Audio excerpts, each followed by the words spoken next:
మన ప్రభువును మన రక్షకుడైన యేసుక్రీస్తు వారి అతి శ్రేష్టమైన శక్తి కలిగిన అధికారం కలిగిన నామంలో అందరికీ శుభాభివందనాలు. ఈ దినం మనము యోహాను సువార్త 4వ అధ్యాయం గురించి ధ్యానించుకుందాం. యోహాను సువార్త 4వ అధ్యాయంలో 4వ వచనంలో మనం చూసుకున్నట్లయితే, ఆయన సమరయ మార్గమున వెళ్ళవలసి వచ్చాను. ఈ సందర్భం చూసుకున్నట్లయితే యేసుక్రీస్తు ప్రభువు యూదయ దేశం నుంచి గలిలయ దేశానికి వెళ్తున్నాడు. అయితే ఆ కాలంలో యూదయ దేశం నుంచి గలిలయ దేశానికి వెళ్ళాలంటే 2 మార్గాలు ఉండేవి.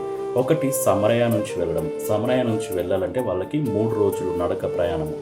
అదేవిధంగా పెరియా నుంచి వెళ్ళడం. పెరియా నుంచి వెళ్ళాలంటే వారికి 5 రోజుల నడక ప్రయాణం. అయితే యూదులు సమరయులతో సాంగత్యము చెయ్యరు కాబట్టి వాళ్ళు సమరయ మార్గాన్ని ఎన్నుకునే వాళ్ళు కాదు. వాళ్ళు లాంగ్ అయినా కూడా, దూరమైనా కూడా పెరియా మార్గం ద్వారా వెళ్తుండేవాళ్ళు. ఎందుకంటే సమరయులను వీరు అంటుకోవద్దు అని చెప్పేసి, వాళ్ళని కలుసుకోవద్దు అని చెప్పేసి ఆ లాంగ్ డిస్టెన్స్ అయినా కూడా పెరియా ద్వారా వెళ్తుండేవారు. అయితే 4వ వచనంలో మనం చూసుకున్నట్లయితే యోహాను సువార్త 4వ అధ్యాయం 4వ వచనంలో ఆయన సమరయ మార్గమున వెళ్ళవలసి వచ్చెను అని ఉంది. గ్రీకు భాషలో మనం చూసుకున్నట్లయితే అక్కడ డెయ్ అనే వర్డ్ ఉంటుంది. డెయ్ అంటే మస్ట్, అంటే కంపల్సరిగా ఆయన ఆ మార్గమున వెళ్ళాలి.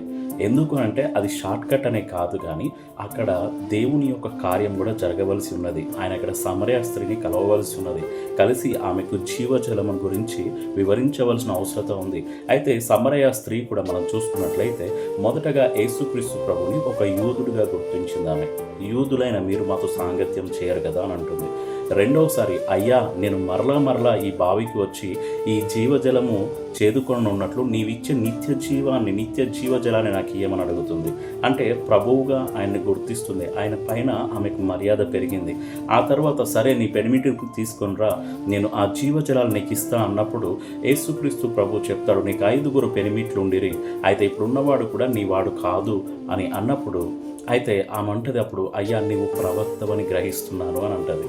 తర్వాత యేసుక్రీస్తు ప్రభు ఆ స్త్రీ అంటుంది, అయ్యా మెస్సియా వచ్చిన తర్వాత మాకు ఇవన్నీ విషయాలు తెలుస్తాయి, ఆయన బోధిస్తాడు అని చెప్పినప్పుడు ఆమె మెస్సియాగా గ్రహిస్తుంది. మొదటగా యూదుడిగా గ్రహించింది, తర్వాత ప్రభువుగా గ్రహించింది, తర్వాత ప్రవక్తగా గ్రహించింది, ఆ తర్వాత చివరిలో మెస్సియాగా గ్రహించింది. అయితే ఎందుకు యూదులు ఈ సమరయులతో సాంగత్యం చేయరు అంటే, మనం 2వ రాజుల గ్రంథం 17వ అధ్యాయంలో చూసుకున్నట్లయితే అక్కడ అష్షూరీయులు ఇశ్రాయేలు మీద గెలిచినప్పుడు అక్కడ వాళ్ళు మిశ్రమంగా అయిపోయారు. అంటే యెహోవాను ఆరాధిస్తూ కూడా వారు మరలా అన్య దేవతలను కూడా ఆరాధిస్తుండేవారు.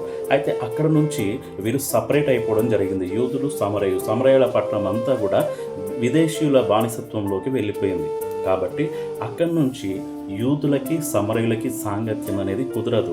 ఆ సాంగత్యాన్ని మరలా యేసుక్రీస్తు ప్రభువారు ఆయన వెళ్తున్న మార్గం ద్వారా మరలా ఆయన తన మెస్సియా, ప్రతి ఒక్కరికి మెస్సియా అని చెప్పుకోవడం జరిగింది.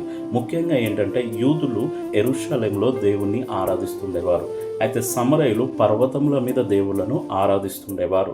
ఆమె అదే క్వశ్చన్ అడుగుతుంది యేసుక్రీస్తు ప్రభువును కూడా, ఏమనంటే, అయ్యా మేము ఆరాధించవలసిన స్థలము ఈ పర్వతంలో ఉంది, కానీ మేము ఆరాధించిన స్థలము యెరూషలేములో ఉంది అని అన్నప్పుడు యేసుక్రీస్తు ప్రభు ఒక అద్భుతమైన మాట చెప్తారండి అక్కడ.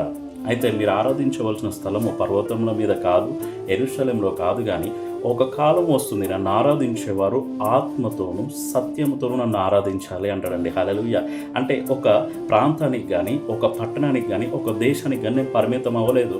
ఆత్మ ఎంతమందిలో నివసిస్తుందో, సత్యం ఎంతమంది గ్రహిస్తారో వారు ఆత్మతో సత్యంతో నన్ను ఆరాధిస్తారని ప్రభువు చెప్తున్నాడండి. హల్లెలూయా, హల్లెలూయా.